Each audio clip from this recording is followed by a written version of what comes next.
What's up everyone, welcome back, and today we're going to be breaking down and discussing the air assault unit type. We're going to be going over the basics of what you can expect from each unit, capability, and some of the downfalls of that unit type. So hit that subscribe button so you can get updated on future videos in the series, leave a like, drop a comment down below with your thoughts on the air assault unit, and let's get to it. So first, what are the basic capabilities of the air assault unit type? Well, they rely very heavily on light vehicles. None of the air assault units actually have infantry fighting vehicles. Instead, you'll be limited to 1 tank or 2 tank destroyers. To help balance the playing field, you will get an extra ATGM per fob while playing either RAS or AAS on large maps. And all units will have access to 3 helicopters. This unit type can be really good at getting infantry spread across your map into different areas, especially if terrain is a difficulty for maneuvering land vehicles. The focus for the air assault unit should be speed and mobility, utilizing the light vehicles and helicopters to be versatile and to consistently keep moving infantry around. Let's go over what factions have air assault units along with what vehicles they operate.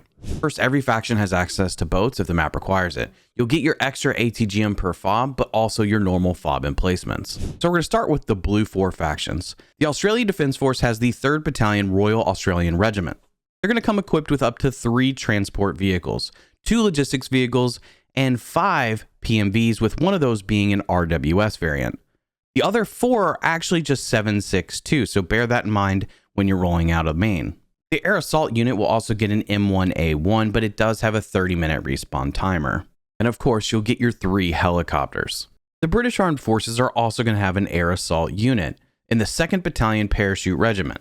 They're going to have a similar loadout to the Australians with 2 transports, 2 logistics vehicles, 4 LPPVs, and 1 LPPV RWS. Much like the Australian Defence Force, the LPPVs come in 4 7.62 variants, and then the RWS is a 50 cal. The British will also get their Challenger tank with a 30-minute respawn timer, and of course 3 helicopters.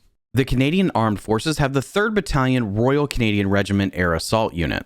The Canadians are going to have some very fast vehicles, including 2 Love W transports, 2 full-size transports, and 2 smaller Love W Lodges. So you're a little more limited on supplies, but you are going to have speed to your advantage.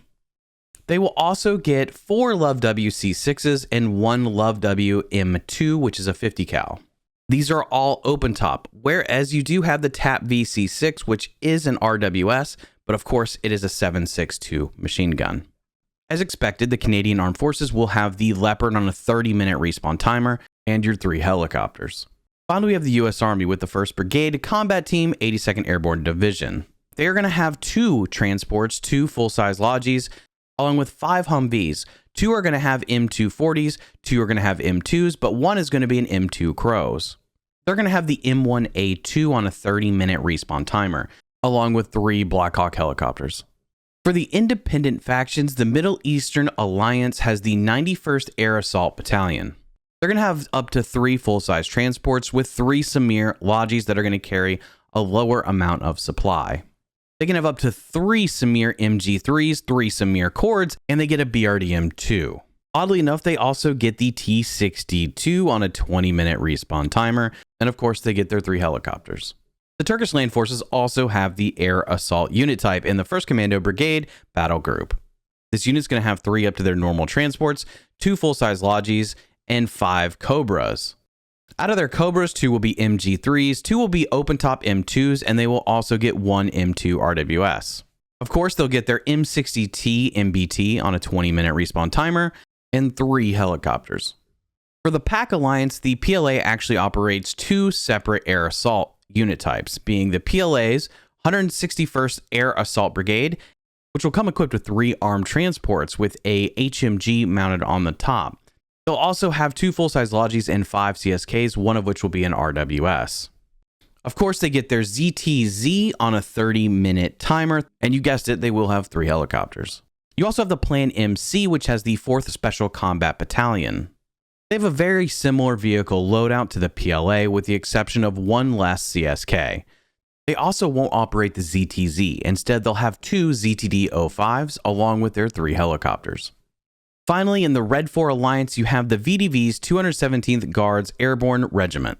They're going to be operating up to 3 full-size transports. They're going to have armored logistics vehicles in the BTR-DG. They'll have 3 Tiger Cords and 1 BRDM. Instead of operating a T-72, they'll have 2 Spruts on a 20-minute timer, and of course 3 helicopters.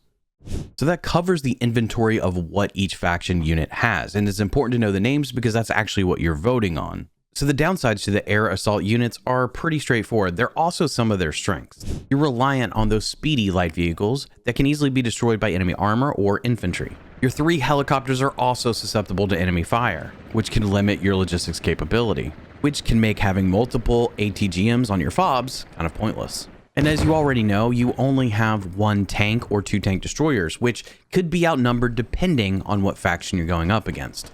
So if you can't get logistics out into the field to help infantry to support those extra ATGMs, you're going to be pretty weak, especially against something like an armored battalion. But I do think this unit can actually excel, especially with infantry that are positioning themselves wisely, using rallies and disrupting the back lines of enemy positions. So what could a rollout look like with the air assault unit? With the 3 helicopters provided by the air assault unit, you're able to get infantry projected away from main very quickly. You could selectively choose 1 or 2 of the helicopters to get FOBs down in areas that are difficult to get to, that could be placed in high probability areas for where objectives may go. You could also send some infantry out to try and disrupt the enemy's ability to cap very efficiently. Infantry taking on this role should rely heavily on things like rallies and riflemen ammo bags. Depending on where objectives go, you could use some of the light vehicles to then reinforce some of that infantry or your FOBs that are set up in good position for objectives. You'll probably want to go ahead and send logistics vehicles to 2nd or 3rd caps to set up defensive positions. This means using transports or some of those light vehicles to handle back capping. After this initial rollout, it may be helpful to have helicopters then begin resupplying some of your defensive positions. You can use your light vehicles to set rallies behind enemy positions and try to disrupt their ability to attack or to initiate attacks on objectives, before logistics vehicles can move up behind them to set up proper HABs. So initially we're using helicopters to spread out infantry, we're having light vehicles back up that infantry, and then we're using transports and logistics to get back caps done, along with getting defensive positions on second objectives. Plenty of this is focused on protecting your helicopters by keeping them out of the fight as much as possible, instead using them to resupply your logistics trucks, which can then do a better job of sneaking up for HABs. Meanwhile, your infantry squads are using light vehicles to help disrupt and attack, while your HABs are getting set up for a more efficient and large volume attack. This is just one idea around how to use this unit type. And while it's certainly imperfect, it should give you an idea about how to utilize this unit. But regardless, whatever strat or rollout happens, just be sure to use speed, mobility, and keep those logistics moving. I hope you enjoyed this breakdown of the air assault unit. If you did, be sure to hit the subscribe button because I'm going to start working on unit breakdowns of other units. Leave a like and drop a comment down below with your thoughts, and I'll see you next time.